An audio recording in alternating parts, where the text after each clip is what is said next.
নমস্কাৰ সকলোকে নতুন ভিডিঅ' এটা মই আছোঁ মা ঘৰত। এইটো মই বৰ্তাৰ ল'ৰাৰ ঘৰ হয়। পাকঘৰত চব্জি বনাই আছোঁ, ভাত হৈ গ'ল, আলু চব্জি বনাই আছোঁ। ভিডিঅ'টো শ্বৰ্ট ভিডিঅ' বনাম, মিনি ব্লগ। আপোনালোকে ব্লগটো চাই থাকিব। এইফালে আলু ভাজি মই দেখুৱাম বাৰু ঘৰটো কেনেকুৱা আছে। এইফালে চাহ বনাই আছোঁ, এইফালে চব্জি বনাইছোঁ হৈ আছে।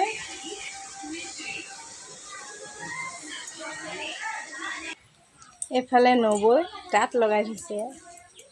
এইটো কি পদ্মণি সূতা কাপোৰ লগাই থৈছে নবৈ, কাপোৰ বয়। পিছতে আৰু এটা বস্তু দেখাম।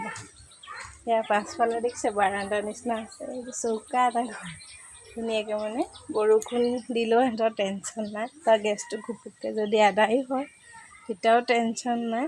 দেখুৱাইছোঁ। আৰু এইফালে বাৰীখন শাক পাচলি, এইফালে বেঙেনা লাগি আছে, এইফালে জলকীয়া, ভোট জলকীয়া, অমিতা।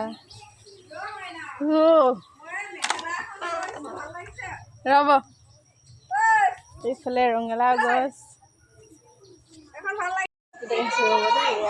বাঁহৰ আলনাই, বাঁহৰ আলনাই আছে। আমাৰ বৰ্তাৰ ল'ৰাটো বনাইছে। নবৌয়ে ঘৰখন ধুনীয়াকৈ একদম সজাই থৈছে। দেখিছে নহয়।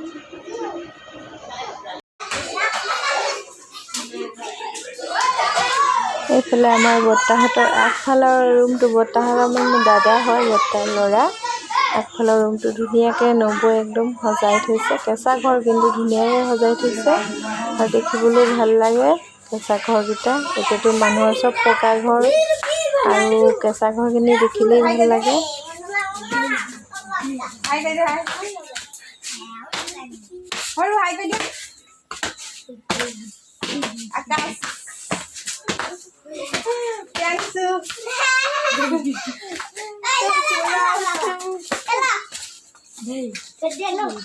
এইফালে বৰ্তাহঁতৰ ঘৰটো এইফালে দেখিছে কিমান ধুনীয়া বাঁহৰ ঘৰ, কিন্তু বহুত ধুনীয়া।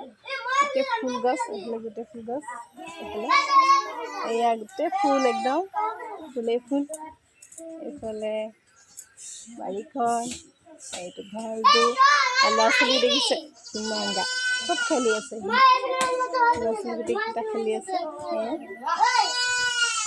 এইফালে এজোপা ফুল গছ আছে।